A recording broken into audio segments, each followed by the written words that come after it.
All right behind that beautiful banner there is a handful of experts, and we're going to be talking about dementia and caring for those you love. And I get to be the guest host today on Russ Reels, and I'm going to leave this slide up while we go through the sponsors for the show. Thank you to Kickin' Cancer, empowering individuals to thrive in their cancer journey through support and education, right there in Salem, Oregon.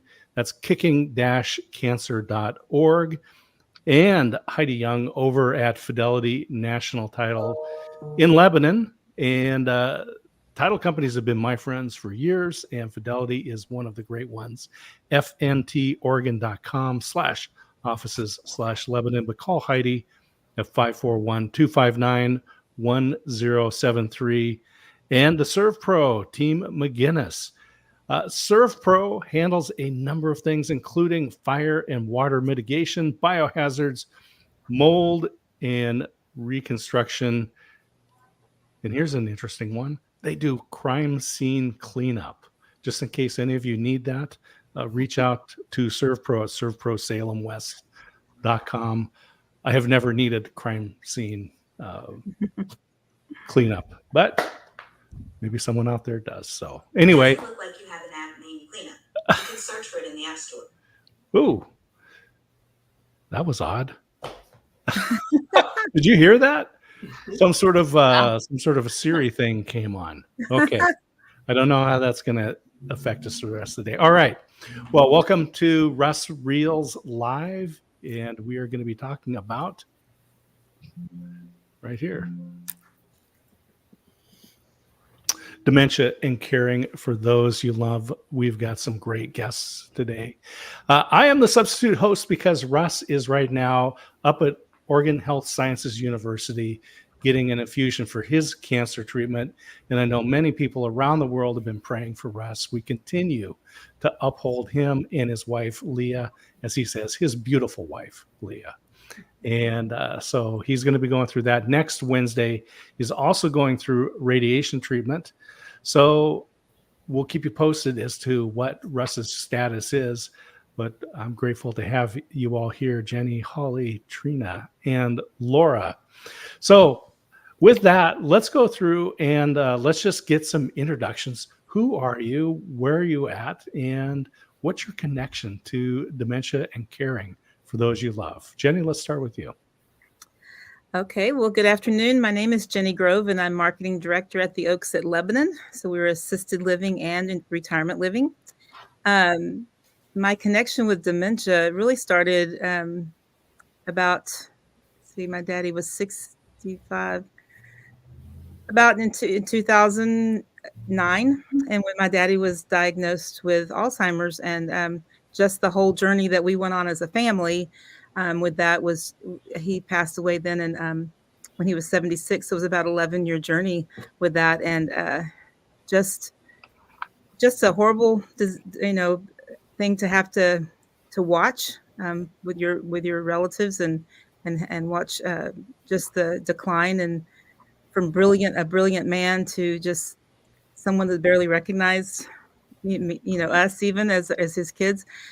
Fortunately, my daddy was one that kind of declined on a happy level, not angry and not upset, that kind of thing is very happy. But he did, it was just a horrible thing, sad things to watch. It was hard. So that's where I got started, kind of on even really knowing what dementia was, or Alzheimer's. And then since then, probably since 2014, 15, I've been on the walked-in Alzheimer's committee for the local walk here, and then our team at the Oaks raises between $8,000 and $15,000 a year for that walk. So we're very committed to that cause and finding a cure. Fabulous, fabulous. Holly, let's bring you up. Hi, Scott. Thanks for having me on. I am the Director of Development and Outreach for Mennonite Village, and we're a continuing care retirement community in Albany, Oregon. We have independent living, assisted living, and of course memory care, which is part of the reason I'm here. We have about 24 folks who are in our memory care unit here at Mennonite Village. And we also have a team for the Walk to End Alzheimer's. We're a big supporter of that. And I was fortunate enough to be on the committee last year with Jenny. Really great group of volunteers. And Russ has been a huge part of that as well. So just want to shout out to Russ for spearheading that group as well. Fabulous. And let's bring Laura up. Hi, great to be with all of you. So I'm with Lumina Hospice and Palliative Care, and we are a community-based nonprofit organization that provides compassionate care and support for individuals, families, and caregivers facing serious illness and end of life. And we serve Lynn and Benton County in Oregon and provide support to anybody in the community that is in a caregiving situation or experiencing bereavement, regardless of whether or not they have somebody on hospice service here. So our education and support programming is available to the whole community, and that has been one of my lenses into dementia, is working on the caregiving side and seeing that caregivers talking to one another can be really powerful and supportive through this journey, because it's very hard. I've also been personally involved with the Music and Memory program and seeing how these customized playlists with the big headphones that are really kind of hip right now with kids too. You put on the headphones and you have a customized playlist. And for some individuals experiencing dementia, if you get those playlists from times in their teenage years or when they got married, those songs, and some people can just awaken parts of them. And it's just phenomenal to see how, in some ways, parts, they come alive in a way, alive in a way that you just, only music can access those parts of the brain. So, and the Walk to End Alzheimer's is pretty big here in the Mid-Willamette Valley, and just want to make a plug for it. It's this Sunday at 11 a.m. At Oregon State University. The opening ceremony is at noon. So Lumina will have a team. We call them the Purple Turtles. We're a little slower, and we invite people to come and join us. Nice. Slow and steady definitely wins the race. So, Trina. Hello, everyone. I am the executive director out at the Arbor at Avamere Court. My connection with dementia and Alzheimer's is I've been in healthcare for 34 years.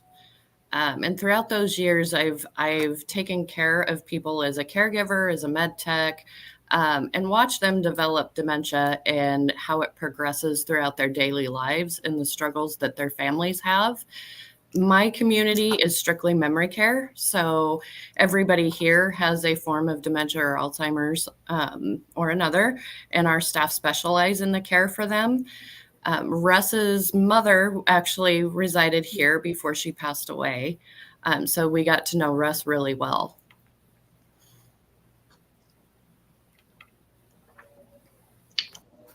Well, you ended up on mute, Scott. How did that happen? There we go. I did have to clear my throat, and you want to keep that clean. So thank you very much. Yeah, this is actually where Trina, where Russ's broadcasting started. His first podcast was Happy Moments with Mama. Yeah. And he and his mother would come, and he'd put the phone up, and they'd sing songs, and it's great stuff to go back to as well, and probably a good place for people to think about what they want to do when they're caring for their loved one. Now, I'll just go back. When I was in my late 20s, my grandmother ended up with dementia, and I remember we were off to visit her, and there was just some changes in her personality that didn't make sense. And one of the things that really caught my wife's attention was my grandmother said she was covered with ants. And so she was just having this kind of a delusion about that. And then she was diagnosed, and she ended up going into a facility where my father was the primary person to oversee her care within that facility. And then he died when I was 33. And so I kind of got dumped into that area, having no clue what to do or really any resources on where to turn. And so I am glad that today we've got so much more available. Now, I do recall when we went to visit my grandmother that in her mind, I could only visit her for 10 minutes because she was at work when she was a young lady, and she was visiting with me on her break. And then she had to go back because her boss, she said, oh, she's a hard woman. So I could only visit her for 10 minutes at a time. And I told my wife, I said, well, I hope if I ever get to that stage that I don't end up back at work. And she said, Scott, no problem.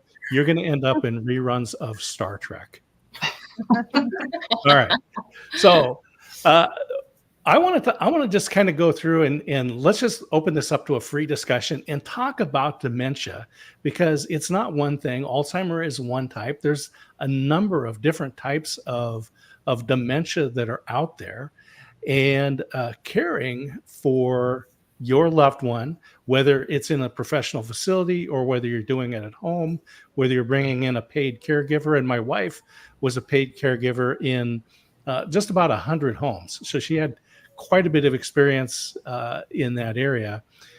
And every one of them, it's emotional. And in a way, it's almost as if you were the first person to ever enter that situation, caring for a family member. The other thing was my wife had been a former school teacher.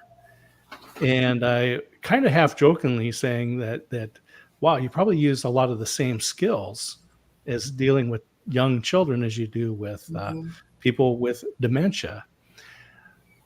Which is true, but with children, they're going to get better, right? They're going to become more independent, and it's very different with your loved one. So let's talk about the different types of dementia and maybe some of the signs that are out there. So we'll just open it up. One of the first things that we have noticed and also heard from a lot of family members is how their loved one started exhibiting symptoms. They would forget simple things. They would forget, things that they needed at the grocery store, or they would forget to feed their cat, or, things like that. And then it would progress to they'd go for a walk and couldn't find their way home. Kinds of things. So, and the different dementias and versions of Alzheimer's progress at different paces. Not everybody's going to progress the same.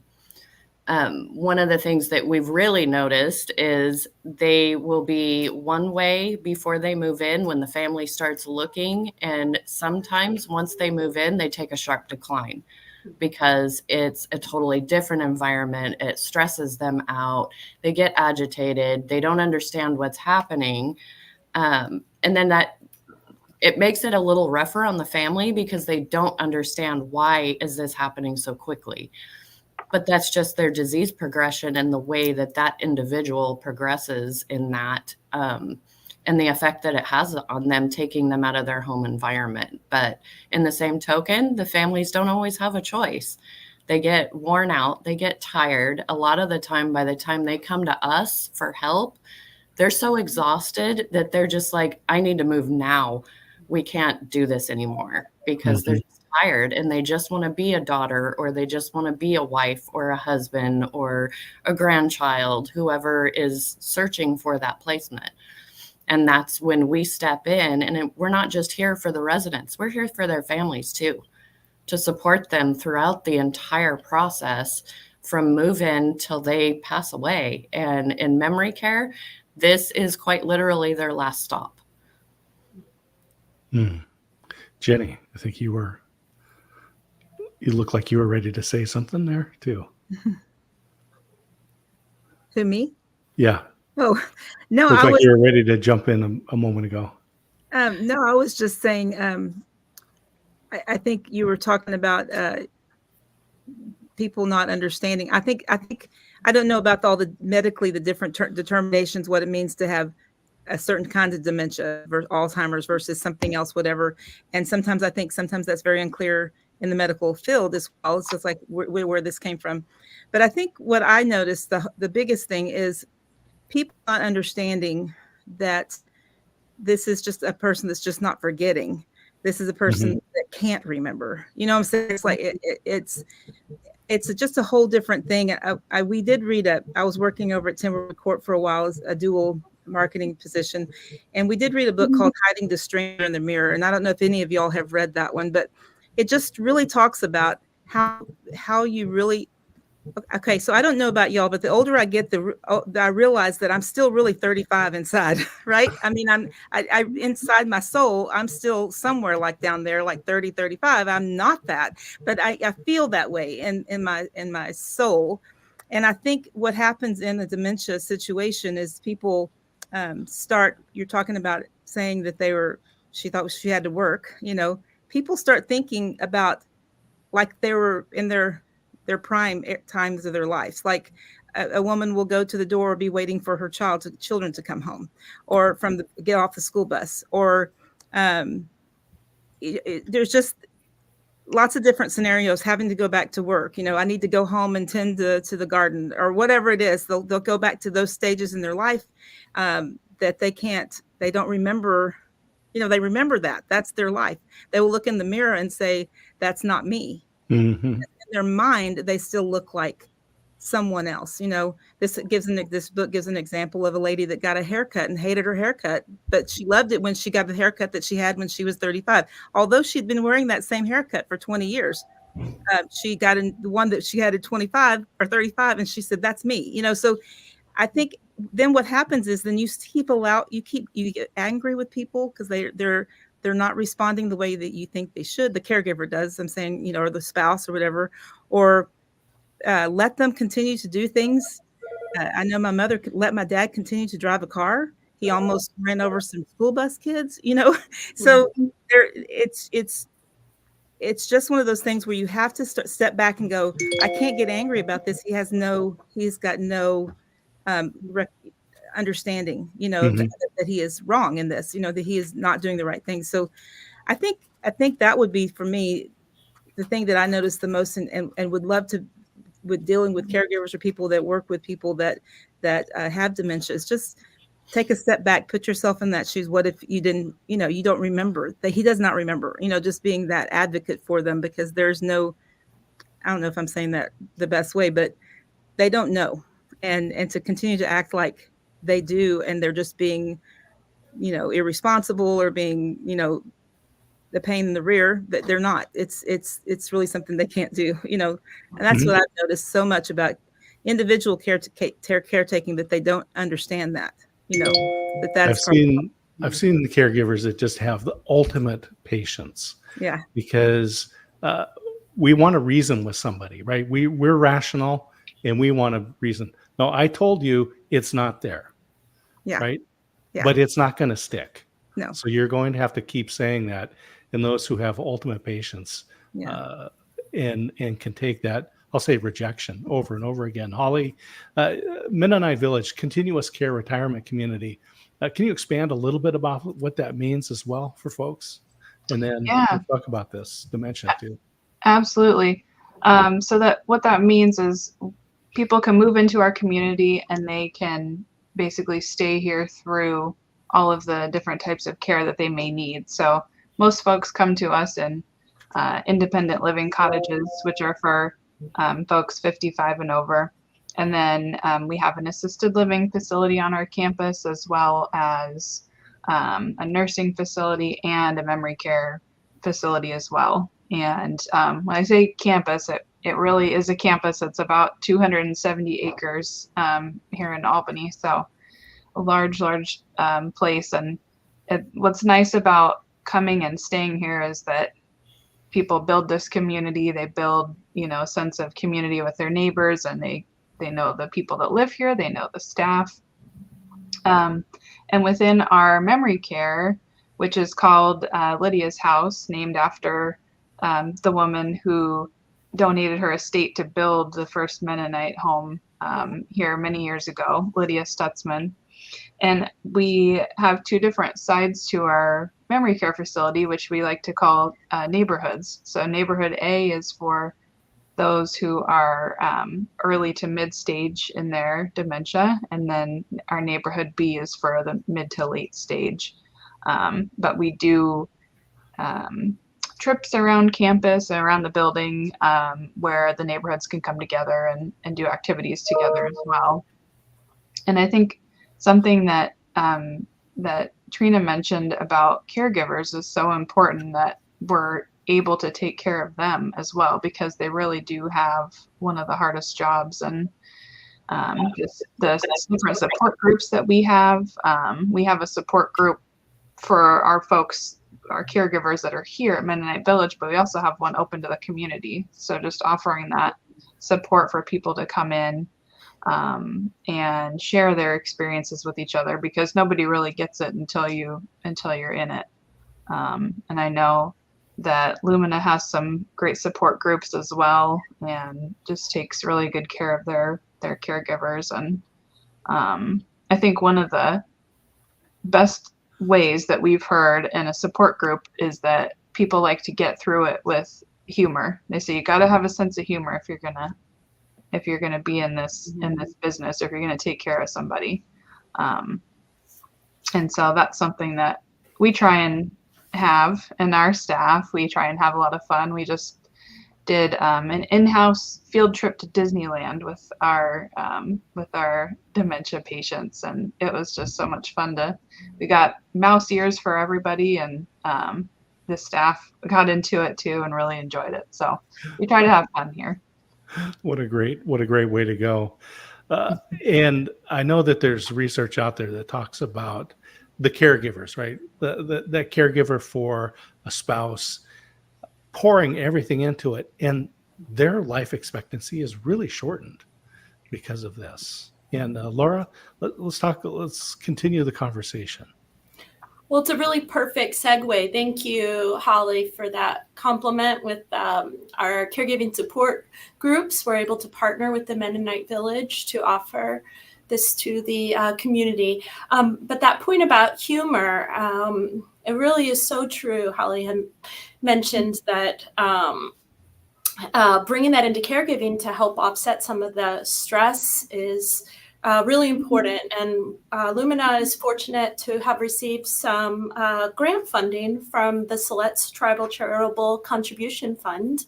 And that's allowing us to offer a quarterly caregiver luncheon series. And so we actually have this topic of art and humor-based coping for caregivers coming up on September 24th. It's a free event at 12:30, includes a catered lunch, and we have a wonderful speaker. She's a licensed clinical social worker and a visual storyteller who moved to Corvallis, Oregon in 2021. Her name is Ari Cloak, and she's going to provide a bit of serious comedy, art-based interventions, and a safe space for laughter and tears as she colorfully shares from her personal art and photography exploration as a caregiver. So this unique program is at the Corvallis Community Center on Tuesday, September 24th at 12:30.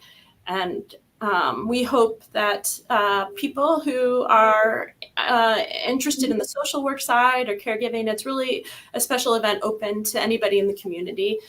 And that's an example of some of the creative programming we're trying to develop within the community outreach department, which I work in at Lumina, to try to connect caregivers together so they're really not in isolation, because it's so easy to get into the grind, and to know that there are others that are going through this and that you can learn from each other is part of our mission to have ongoing groups. It's wonderful that we can bring them back into in-person settings. We did have some going on Zoom, and that actually enabled some caregivers to participate that didn't have respite, didn't have somebody that could help with their person they were caring for. So we're trying to decide if maybe keeping an online group might be something beneficial. But for now, we have funding from the Council of Governments that allows us to offer a 6-week class. It's called Powerful Tools for Caregivers. And it's coming up. It starts on September 26th to October 31st. It's 1 day a week. Meets on Thursdays at 10 a.m. at the Grace Center in Corvallis. And Scott, you had mentioned with your caregiving experience with your mother, there are some tools, there are some things that can come up that one might use in a teaching setting. And so we've found that, setting goals and problem solving and learning ways to navigate tough decisions, trying to communicate effectively, and locating valuable resources, reduce guilt. These are all some of what we consider powerful tools that our great team of trained facilitators help provide with those in this caregiving role. So a few times a year, we're able to offer this Powerful Tools for Caregivers class, and Holly's really well informed about this in our support group. She's been involved intimately with this in a few different levels. So we just feel really blessed to be part of a wider community that cares for really vulnerable people and families. And I love that you brought up the respite care, because so many of the people that are involved in caregiving just feel like they can't leave, can't even go shopping, can't do these things. Trina, I see you nodding your head. What is respite care? For those people who don't know, what is that, and where might that be available? Trina, let's start with you again. Well, respite care is kind of a short stay kind of thing. So like if there's a family who's caring for mom or dad and they need a break, or they need to go on vacation for a couple of weeks or what have you, a lot of communities, even with assisted living and memory care buildings, they'll provide that. They can move them in for a couple of weeks for a short stay. And then when they get back, they can pick them up and they move out and go back home. Many times they will decide to permanently place their loved one because they're doing so well. And they enjoyed that break and that time off, and they just want to be the daughter. They just want to come in and visit and just love mom or dad and not have to have the stress of providing all the care that they're going to need. It's so emotional. It's a skill set that is dumped on people, that or the responsibility, whether they have the skill set or not. And my wife and I, we were watching a program, it was a short, and I forget what the series was, but there was these one-off shorts.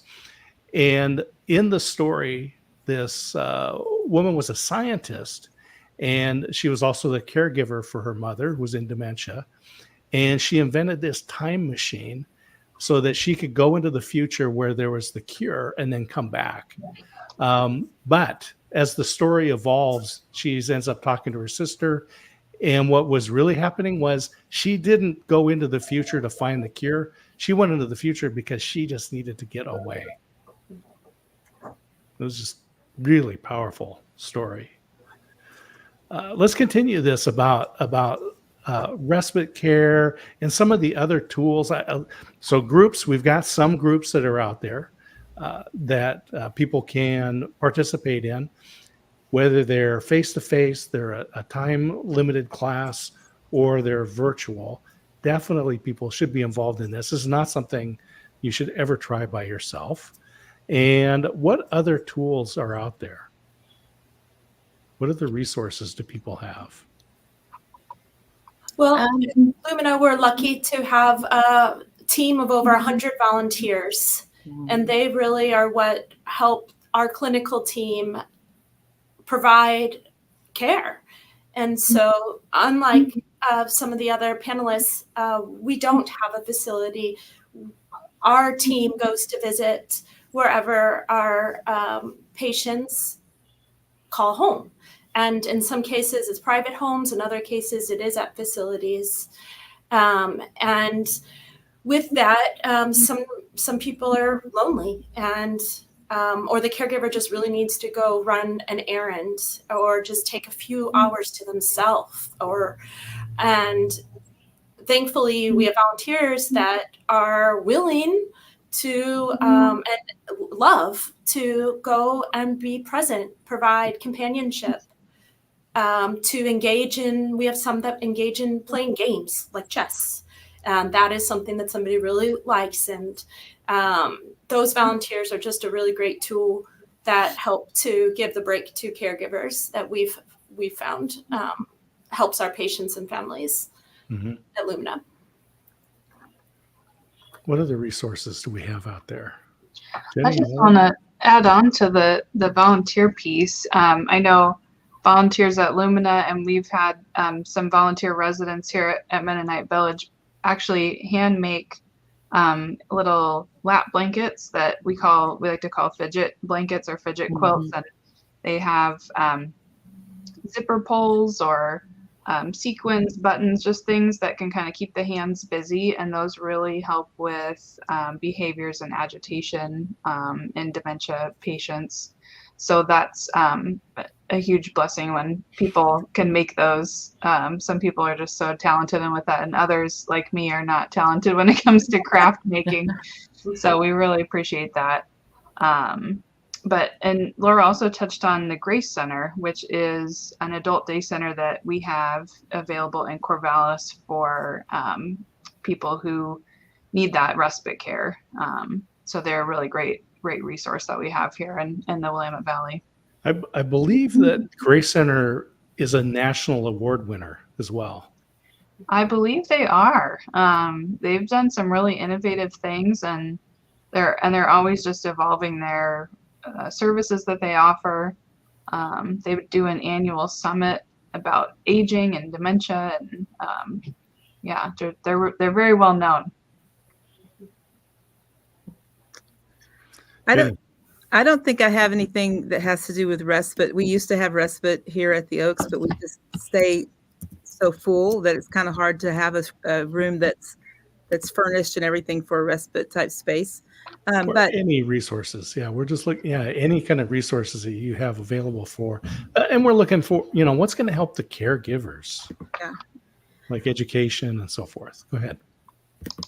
Well, we have it's something that I think that we could actually train caregivers in as well. We haven't kind of started that yet, but a program that Frontier Management has is a Montessori type program for people with dementia, giving them being able to find actual things that they can still do to feel like they have purpose and meaning in life. Instead of just sitting around watching TV or whatever it is that people want to just put them in front of something to keep them, like we do our 2-year-old sometimes, I got to calm me down. Go watch this real quick. It's a Montessori program that actually, we have residents here. We do have dementia residents here, just not those that are unsafe to themselves or others. But we do have dementia residents. So residents with dementia, finding things for them to do that are beneficial to the community, so that they feel like they have a purpose and a need. People that have done a lot of gardening, they want to go out there and deadhead the flowers. We let them deadhead the flowers. Of course, we have a service that does that too, but they get out there and they do that. They think that's a purpose, rolling napkins and taking care of some things in the dining room, or there's just a lot of different things that this program does. That it's called the Spark program, and it's just based on Montessori type thing. That would actually, I'm just thinking out loud right now, it would actually be a program that would be really good to teach your home caregivers, like is there something mom and dad can do that they would still feel like they have a purpose, and so I think that's important. People need to know, that they're still a part of their community, a part of their family, part of what that so anyway, that's kind of where we end up with dementia, working with dementia and finding those spaces for them that they can actually find purpose. Absolutely. As humans, we need purpose. And there was actually research that was done where they looked at adults in professional facilities, and they gave some houseplants to care for. Yeah. And those who had the houseplants compared to those who didn't in the control group, those with the plants were healthier, happier, live longer, and so forth, right? Because at least they're caring for a plant and they feel some sense of purpose. So that's a huge thing. Yeah. We have raised flower beds here that they can work in. We've got a garden space. It's small, but a little garden space that they can dig and plant in. And it just feeling like they have some kind of purpose. Yeah, it's great. Mm-hmm. Yeah. All right. So caregivers, giving, I'll just say, whether you're a family member or you're a paid caregiver, I'll just say this is a growing need. We were talking about this in the green room beforehand, that it just seems like this is bigger and more. And it's probably because there are just more folks, more of us getting older and living longer. And so let's kind of talk about what's the future? Where are we headed? What are the trends that we're seeing in the industry and with support for caregivers? What do people have that's going to be better in a year, 5 years, 10 years? Because I know there's folks out there that I'll just say everyone is going to be affected by caregiving at some point. Just like everyone's affected by cancer, everyone is affected by caregiving. Either it's your family, a friend, or yourself. What does the future look like? Where's the industry going? I think I'd like to broaden it a little bit. Please. To the Oregon Geriatric Conference. Okay. That's coming up next month in Sun River, Oregon, October 10th to 13th. Is the annual conference that really focuses on the medical community.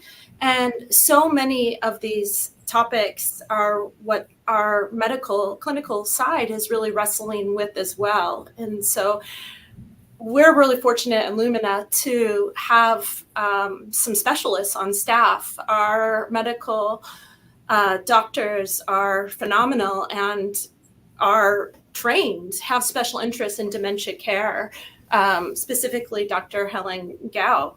It is one of her special interests. And it's my understanding that she is a bit unique with having this focus. And I think the medical society is continuing to see that gerontology is something that we really all around is something that's affecting communities and families. And so while trying to care for the patient, they're also stepping into leadership roles and helping to teach within their community. And that just kind of trickles down. So I think looking to the leaders, the specialists on the clinical side is where we're trying to get some of our guidance on building out programs that can really meet these changing needs. And Dr. Gao will be presenting at the conference next month. And I think I'm just pulling up the topic real quick. It's the Clinical Pearls from Hospice, Practical Solutions to Urgent Problems is one of the topics. So lots of good stuff. Plus you get to go to Sun River. So she does. Well, I'm going to recommend, and it's probably just because this is being made more aware to me through the work my wife is doing at agingbetternetwork.com. Is it seems like universities are taking on a little bit more responsibility. I know here in Waco, the Baylor University has I think it's gerontology as a minor right now. And so we'd like to see it elevated to a major that people are focusing on. What other trends are we seeing? So Laura, thank you. I can't speak for caregiving trends, but I think seeing the trends for helping there not be so many people getting dementia and seeing all the lifestyle changes, I think we're coming to understand that some of the things that we have done in our past also can and so your health basically. So people, I guess I'm am I stopping for y'all too, or do I just look like I'm a robot to me? No, you're Like, good. You're okay, good. I'm doing this thing. But anyway, uh, so just talking about alcohol use, smoking, just the way we eat, the things that we put in.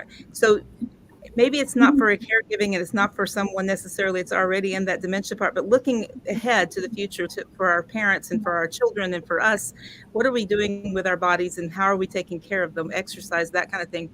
They're finding that a lot of that has to do with whether or not someone ends up, their lifestyle can determine whether they may have memory issues as they age. So I think that's a really good trend to start looking at that versus as much as or more than we look at medication. It's what's going to heal something, or what's going to treat symptoms. Let's look at what's going to heal. And I think they're starting to do that at this point. What's going to keep from, causing it, and what's going to heal it versus just, treating symptoms, which I love that. I think that's really awesome, because I think a lot of it can be changed.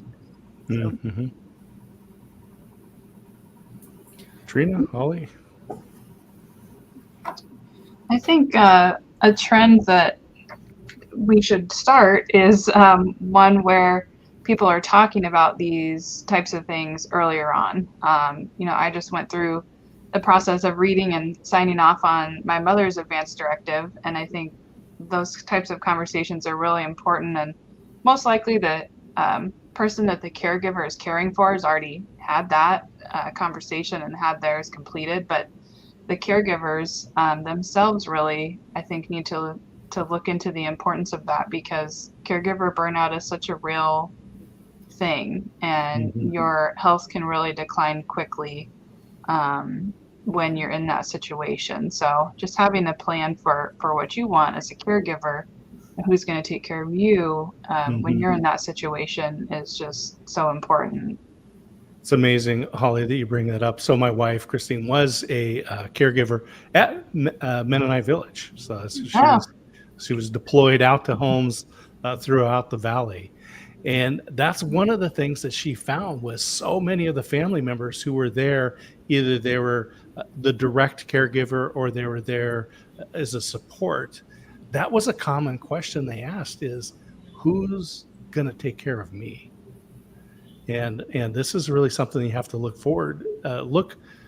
to say, what am I going to do today? I love preventative health. I think this is a great thing to do. What are the things that we can get rid of today that are going to put me at risk? That's smart, right? I mean, that's a good thing to do. And then having these conversations. So Trina, maybe we come to you and go, what should I do? What should Scott and Christine be doing?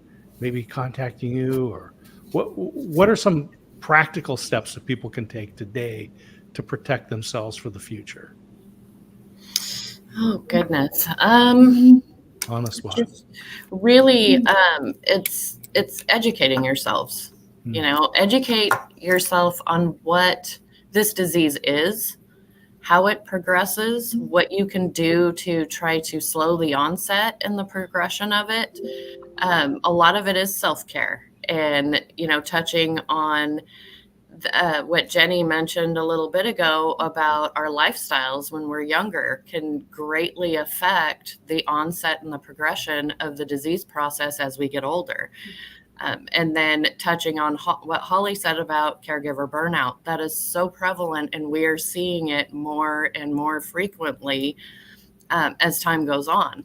And one of the best things that anybody can do is really educate yourself on what this disease is. What does it cause? What can you do to help yourself while still helping your loved one with the disease without burning yourself out? And also knowing when to say, I can't do this anymore, and that there's no shame in that.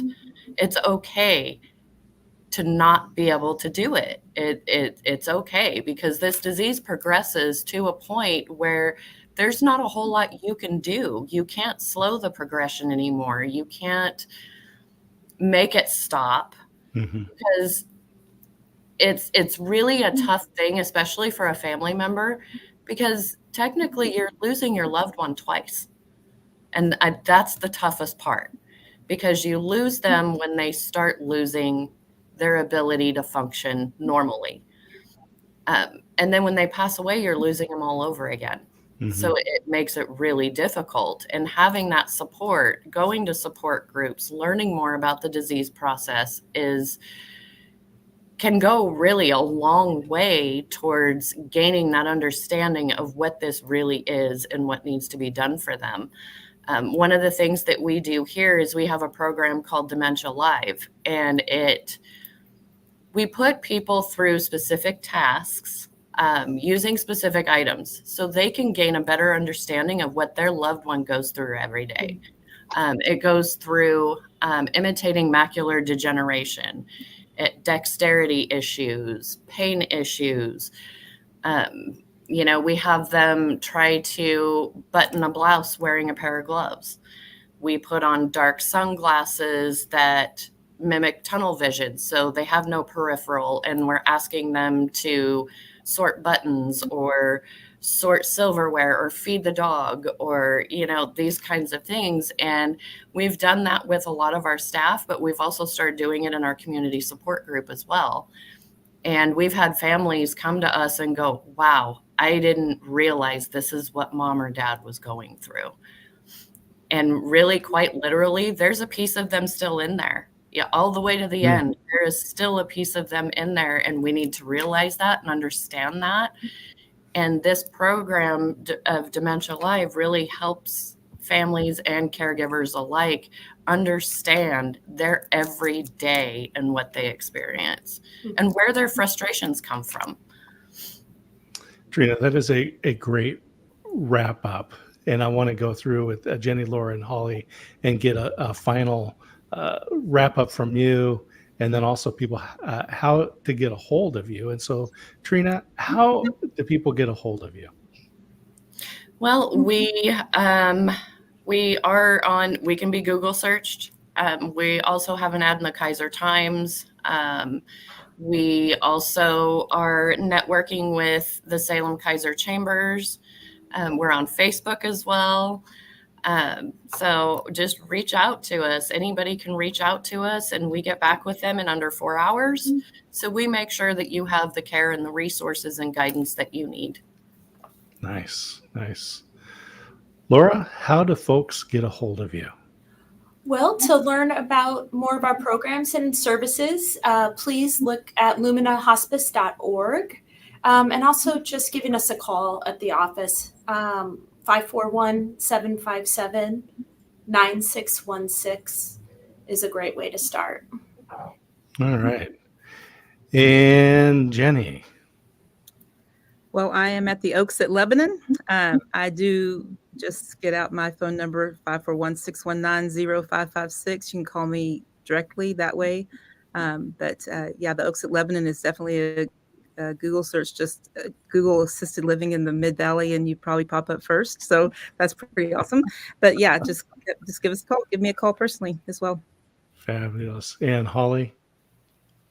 Yeah, I will echo all of those, MennoniteVillage.org, and we're also on Facebook as well. And I see Russ is putting our contact information in here for you. And I think that Dementia Live program just sounds so great. It's like I said, until you're in it, you just don't understand it. So that's so wonderful that program is available.